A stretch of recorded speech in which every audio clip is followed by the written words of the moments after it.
When we think of the Porsche brand, its iconic 911 model usually springs to mind first. But if we look at seminal models for the Stuttgart-based automaker, the Cayenne has to be one of the most important. See, at the turn of the 21st century, Porsche was in a bit of financial trouble, and products like the Cayenne and the Boxster certainly saved the brand from financial ruin. Later, the brand introduced the Cayenne Turbo, one of the first performance SUVs.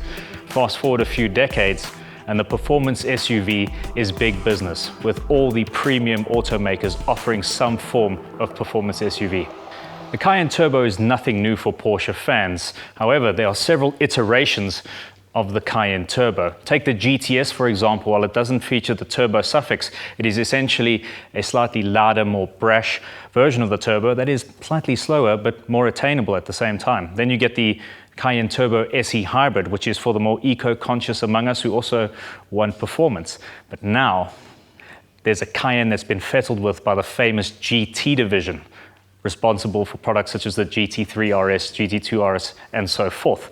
And they've certainly gone to town on the aesthetics of the Cayenne Turbo GT. You can see larger air intakes up front, neodyne colored wheels, this signature Arctic grey paint, various carbon fiber accents on the wing mirrors, the roof, the diffuser, and the spoiler. We have a look at the brakes. They are quite frankly gigantic. 440mm front discs, 10-pot calipers, and 410mm discs at the rear. The car certainly looks the business in this launch spec color. It's not all sunshine and rainbows though. See, I have a bit of a problem with performance SUVs in general. I find them to be fairly oxymoronic, being so tall and so heavy and whatnot.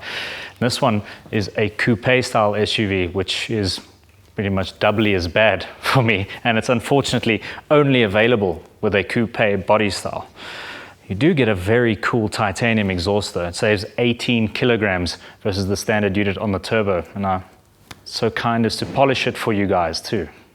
This isn't the all show and not so much go GTS model. This is a proper GT division exercise in engineering. They've taken the 4-litre twin turbocharged V8 that is used in both the GTS and the standard Cayenne Turbo and various other models in the VW Audi group. They've upped the boost by about 0.1 bar. They've changed various internal components such as the crank, the conrod, and the pistons so that they're lighter and they spin more freely, creating 471 kilowatts and 850 newton meters of torque. It is truly an absolute animal.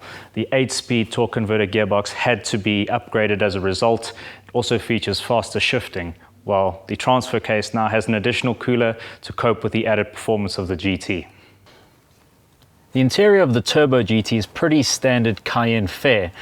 Apart from the suedes of Alcantara that cover the roof, dashboard, parts of the seats, and of course the contrasting neodyne stitching that's seen on the seats, dashboard, the sports chrono clock, and the analog rev counter.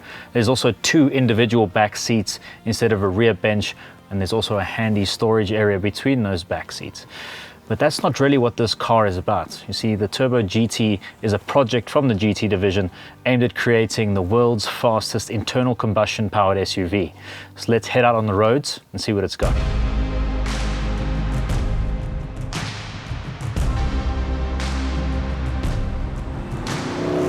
I know what I said in the studio. I don't like performance SUVs, especially those with a coupe roofline.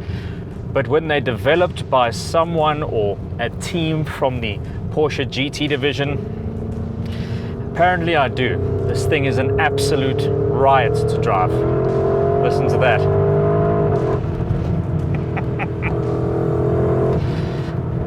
Sound of thunder. This thing is so fast. Whew.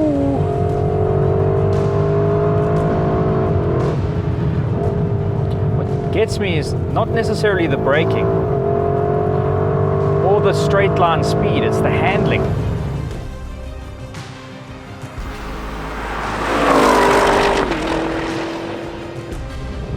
The handling is so good, and it's not just in the high speed corners. Throw this thing into a low speed corner, and where other high performance SUVs sort of wash their nose and then have their electronic systems tug you out of the corner and you not feeling involved in the process whatsoever, this car uses its recalibrated four-wheel steering and some fantastic feeling front end, thanks to the recalibrated steering, to allow you to turn in, have a bit of oversteer, get on the power, and then absolutely hammer it out of the corners.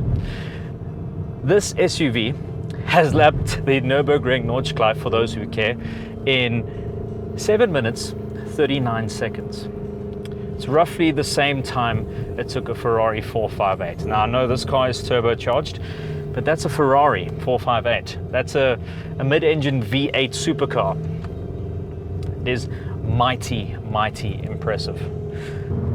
So some of the changes they've made to this car include wider front wheels, bespoke Pirelli tires, the aforementioned power gain as a result of lighter engine internals. They've beefed up the gearbox, as I've said, and they've also recalibrated the suspension and the four-wheel steering system.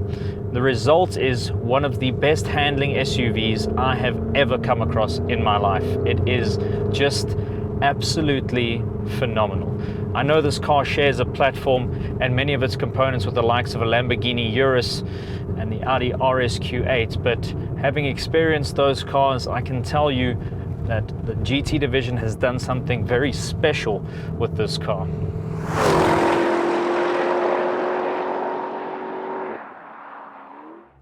In terms of daily usability, if you can get past the fact that this is going to be a thirsty car, there's no two ways about it.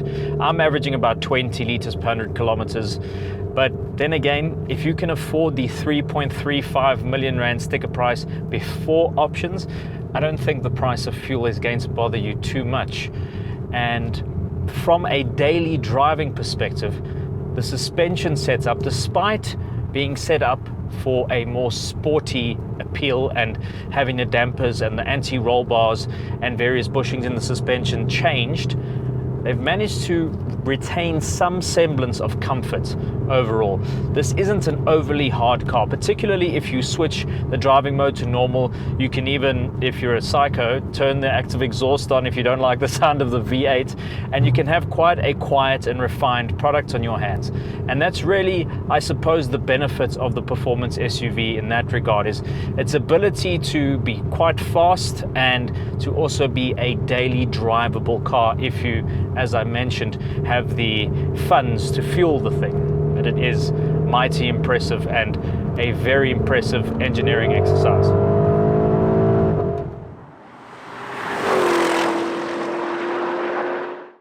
Alrighty, let's see how quickly this Porsche Cayenne Turbo GT gets from 0 to 100. They claim 3.3 seconds 0 to 100, so 4-litre twin turbocharged V8, 471 kilowatts, 850 newton meters of torque, 8-speed automatic gearbox, 4-wheel drive, 2.3 tons.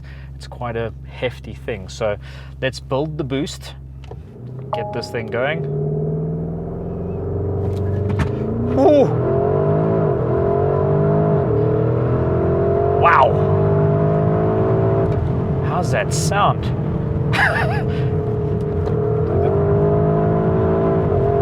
Oh, that four-wheel steering is phenomenal.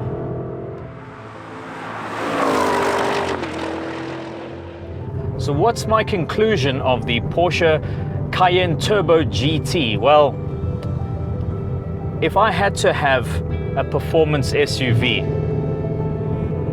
I reckon this would have to be the one. It is just simply the fastest, the most exciting, the most fun to drive. It's a beautifully built product from a brand that I truly enjoy driving their products from. Until next time, thank you guys so much for watching. Don't forget to like, comment, subscribe to the channel if you haven't done so already. We'll see you in the next one. Cheers.